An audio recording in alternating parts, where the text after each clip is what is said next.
para todo mundo falando da Parashá, Rabino Roni Hadid de Meir Kalmos. Hoje a gente vai falar sobre feitiçaria. Uau. Você que propôs. Você chamou a coisa pelo nome direto. Feitiçaria é uma palavra sempre pejorativa, na verdade, né, que se usa, porque eu conheço pessoas, por exemplo, que são contra o judaísmo. Quando eles me atacam, eles falam: você acredita em feitiçaria? A gente não acredita em feitiçaria, então não acredita na Torá também, porque a Torá é tudo feitiçaria, tudo milagre, feitiçaria. E fazem uma bagunça só entre Torá e feitiçaria, fica tudo bagunçado. E aqui na Parashá, a gente vê que quando o Moshe vem fazer os milagres no Egito com a matê, né, com o bastão dele, com a... Bastão, não é bastão, é a vara, né? Deve ser. Vara que ele faz os milagres. Os Hartumim, os feiticeiros, né, do Parot, vai isso Gam Ken, que nem mostrou assim, né, os Hartumim também fizeram a mesma coisa, né? E Kragam Parol Chachamim Levenam Mechashafim, e o Parot também chamou os seus feiticeiros, vai Asugam Mem Hartumim Mitraim Belatem, eles fizeram com os seus feitiçarias, também fizeram a mesma coisa que fez o Aaron, que a vara deles também se transformou numa cobra, num crocodilo, sei lá, tanina. O que for. Que forças são essas de feitiçaria? Existe ou não existe? E como é a visão da Torá frente a esses fatos? Sim. A gente vê aqui que as coisas existem, porque se o crocodilo ou a cobra já comeu dos outros, então quer dizer que eles também conseguiram fazer alguma coisa. E a gente vê que, de modo geral, existem alguns assuntos que estão do lado da magia, do sobrenatural, que a Torá proíbe a gente, por exemplo, falar com mortos, ou lishol ba'ov, igual hoje em dia as pessoas verificam o futuro com búzios ou coisas assim. Isso já existia na época da Torá. Inclusive tem um relato famoso que a gente conhece com Shmuel, o profeta Samuel, que depois que faleceu, que depois que ele faleceu, o rei Saul vai falar com uma médium. Ela falou com o profeta Samuel através de uma médium. Para perguntar o que vai acontecer na guerra. Se vai acontecer na guerra. Então a gente viu que isso existia. De modo geral, a gente vê que a Torá proíbe. Apesar que lá também tem intérpretes que eu vi quando eu dei aula sobre isso, que dizem que na verdade essa médium era uma enganadora. Ah, é? Tem assim, aquelas interpretações que, mas não é o pshat, né? Não é o E a Gemara acha que é verdade. Básico, né? O Talmud Bavli acha que realmente aconteceu isso. Mas, de qualquer maneira, a gente vê que a Torá proíbe. Mas se a Torá proíbe, significa que as coisas existem. A Torá não proíbe muitas vezes por causa que a coisa não existe. Pode ser que realmente esse fenômeno de médiums exista. A gente não sabe direito. Existe uma discussão no Talmud, no Talmud babilônico, se os mortos sabem o que a gente faz, né? Existe toda uma pergunta: o que os mortos sabem da gente? Mas, de modo geral, a gente vê que tudo que está ligado a mortos na Torá, e também ao sobrenatural, e coisas que são além do mundo, a Torá é muito contra. A Torá é muito contra toda... contra como ela ataca fortemente, né, também, né? Sim, é no nível de idolatria. E que idolatria a gente sabe que é uma das proibições cardinais da Torá. A idolatria, alguém que faz idolatria é considerado como ele violou a Torá inteira. É algo assim, nesse nível, como os sábios interpretam. E se é assim, e toda essa coisa do sobrenatural está ligado também a isso. E por quê? Porque são forças negativas ou porque o fato de você falar com coisas sobrenaturais? Tem dois pontos. Primeiro, se é verdade ou não, e segundo, se é verdade, como você está falando, de acordo com uma parte das interpretações. Sim. Porque pelo que eu me lembro, por exemplo, o Rambam, ele é muito contra todas essas coisas. O Rambam vai dizer que nada de sobrenaturais é verdadeiro. Não, nada, tudo, né? Sim. Se a gente for de acordo com as interpretações que existe, né, toda essa parte de Lidrosh Lamitim, de perguntar para os mortos, etc., e magia negra e tudo isso, da onde vem essa força? Por que como Deus outorga uma força negativa, uma coisa que não vem dele? Afinal das contas, tudo vem de Deus. Sim. E porque como pode existir uma força negativa, então, que Deus dá ela força? Bom, aí a gente está enveredando em outra pergunta, quase, que é a pergunta do mal. Como é que tem mal no mundo? Se Deus é bom, como é que tem mal no mundo e tal? A gente está quase chegando nisso. Mas sem chegar nisso ainda, sem cair no perigo de entrar em outras áreas, uma coisa que é boleto, que a Torá enfatiza, que a Torá, isso talvez seja a grande inovação da Torá, principalmente na época que ela foi dada, que o Egito era a capital da magia. Era a capital. A capital da magia no mundo. Urashi traz aqui, né? Quando eles começaram a fazer o primeiro milagre, o Paró falou: vocês estão trazendo, como ele falou, acho que feno para um centro de fenos, né? Quer dizer, estão tentando ensinar a gente o que é magia. A gente é o centro da magia negra. Exatamente. Quando ele traz os magos aqui, é como se estivesse falando, isso aí se aprende no primeiro ano da faculdade de magia aqui. Aqui no Jardim de Infância, as crianças já sabem fazer isso. Isso aqui não é nada. Então, realmente, o Egito era o centro da magia, e a Torá faz uma inovação ao contrário, que vem dizer para você que o ênfase todo nosso da Torá é na vida, não é você ficar praticando nada que não é no mundo natural. Porque o ênfase que a Torá veio dizer no mundo é que a gente vai santificar o mundo natural e vai elevar ele espiritualmente. E não trabalhar coisas, e a gente vê isso em muitas mitzvot da Torá. Por exemplo, os sacerdotes egípcios, e tem os sacerdotes Kohanim nossos. Existe muita antitese entre os sacerdotes dos egípcios e os nossos. Os sacerdotes egípcios controlavam tudo que está ligado à morte. O embalsamento e a vida após a morte. 80% de todo o rito religioso dos egípcios está ligado à morte.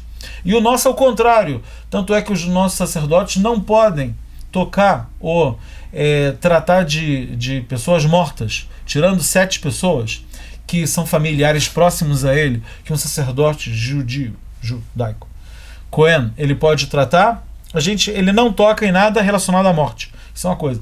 Entre parênteses também tem muitas diferenças entre o sacerdote egípcio e o nosso.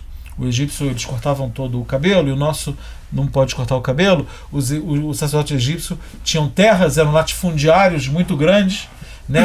O Yosef, José, tira de todo mundo do Egito todas as terras, mesmo dos sacerdotes, eram os grandes latifundiários. E no judaísmo, na Torá, os sacerdotes judeus não têm nenhuma terra. Eles são desprovidos, eles e a tribo de Levi, que eles fazem parte, não pode ter nenhum latifúndio, eles não têm terra, eles não têm posse. Quer dizer, a Torá, ela teceu muitas diferenças entre essas coisas. E uma das coisas é toda essa questão de magia. A Torá se afasta totalmente e parece que quer dizer para a gente que o ênfase do homem é trabalhar nesse mundo. Porque toda religião tem uma coisa sedutora de você enveredar para o lado sobrenatural e tentar se dissociar com o mundo. O que tem de tão de mal nisso? A pessoa pode falar: eu sou espiritualista, eu quero estar ligado mais ao espírito do que ao lado físico e tal. Mas a questão é que a Torá quer que você, sim, o ideal do judeu é que ele esteja sim envolvido com o mundo e que ele consiga elevar o mundo físico, para um patamar mais alto. Eu só quero falar mais uma coisa. Mas da onde vem a magia negra, afinal das contas? Então, essa é a questão. Então, esse é um lado do sobrenatural. Sobre a magia em si, tem um problema a mais na magia. Que a magia em si, você está fazendo uma manipulação do mundo. Então, a pergunta é se o problema é a manipulação em si, ou qual é a finalidade da manipulação. Ou a maneira como ela é feita. Ou a maneira que ela é feita. Que forças você usa para fazer isso. Exatamente. Então, a gente fala aqui no judaísmo, se você está usando corrota tumá, forças de impureza, pode ser que existe a própria manipulação que você usa, essas forças que existem no mundo, mas você fazer uso delas, isso tem uma coisa negativa. Pode ser pelo uso dela, ou pode ser também quando a gente fala de tumá, de impureza espiritual, é muito relacionado qual o efeito que isso causa na pessoa. Né? Por exemplo, você comer algum alimento impuro, por exemplo, então isso pode ter algo que vai te macular, vai te manchar a tua alma. Então, a questão em si de você estar envolvido com uma coisa que está ligada a forças impuras pode causar algum dano espiritual para a pessoa, isso de maneira geral. E tem outra questão também aqui, que é você às vezes está usando isso para uma má finalidade. Você tentar mudar as regras do jogo ao seu favor para interesse próprio. Quer dizer, você vê aqui que Moshe e Aaron, pelo mandamento de Akadosh Baruch Hu, de Deus, falaram faz essa magia. Mas é claro que eles estavam fazendo isso por uma boa finalidade, né? E quem está querendo ir contra eles... E as forças deles são as forças que vêm diretamente de lado positivo. E também a finalidade é positiva. A finalidade é positiva.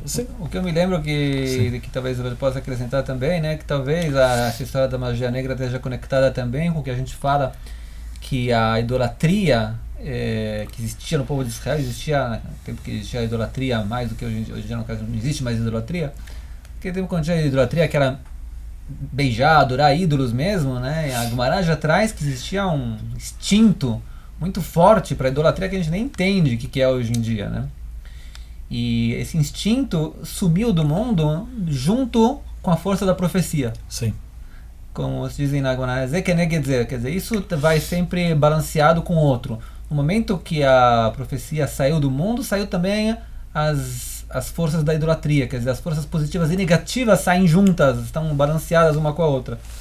Talvez essa seja a explicação que hoje em dia existe muito menos magia negra do que existia antigamente também, né? Já que as forças da revelação divina também se ocultaram muito no nosso mundo, as forças que estão do outro lado, né? Como em hebraico é interessante também, quando se fala as forças negativas, fala Sitra Achra, né? Sitra Achra é o outro lado.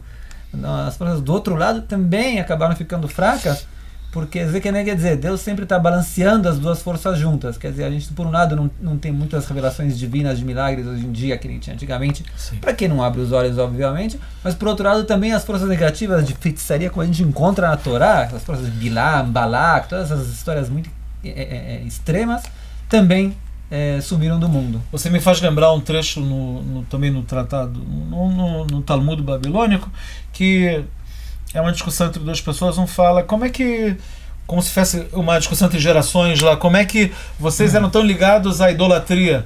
Então, se você vivesse na nossa geração, você também ia correr para a idolatria igual a gente correu. Você ia levantar a tua saia, porque aquela vestimenta comprida, você ia levantar... Sim. Você ia correr para ir mais rápido, para ir de contra a idolatria. Então é difícil para a gente entender hoje, como você falou, qual era a grande tentação que tinha para toda essa questão antigamente. Acho que tudo é uma espiritualidade que tem um ponto negativo, um ponto, como você falou, Deus criou pontos positivos e negativos, da mesma maneira que ele criou o bem e o mal em termos de instintos, ele criou também o bem e o mal em termos de forças espirituais, que pode ser uma bênção de um tzadik, né, por um lado, e pode ser uma praga, pode ser coisas mais negativas do outro lado também.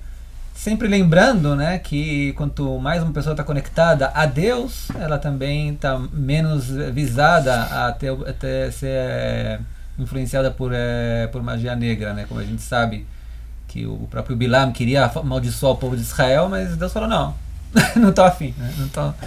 Não é o momento, né? Se você quer, não, feitiçaria, não sei o que, não, você vai tudo bem, mas comigo com o povo de Israel não vai ser assim. Inclusive, quando se fala sobre Ainará, né, mal olhado também, que entra nessa história também, se dizem, né, que quando a pessoa tem problema com mal olhado, tem que falar Ani Mizera Yosef Atzadik Edo Shalta Bem na Bicha. A Gemara fala para você falar, eu sou descendente de Yosef, o justo, que não... O mal olhado não podia dominar ele. Por quê? Porque o comportamento dele era um comportamento de santidade, que quando a santidade é muito, muito alta, toda a parte negativa, então, automaticamente ela some, não existe mais. Começamos o assunto só um pouco, talvez, né? Mas deixa o pessoal continuar também. Se vocês tiverem alguma pergunta, se inscrevam aqui embaixo. Eu não garanto que vou ter tempo para... Se o Rav Kalmus, de maneira mágica, tiver tempo, ele vai responder. Quem sabe o Rabino Rony começa a escrever também na internet, e aí vou te dar depois Isso não vai ser editado? Isso não vai ser editado. Shabbat Shalom. Shabbat Shalom.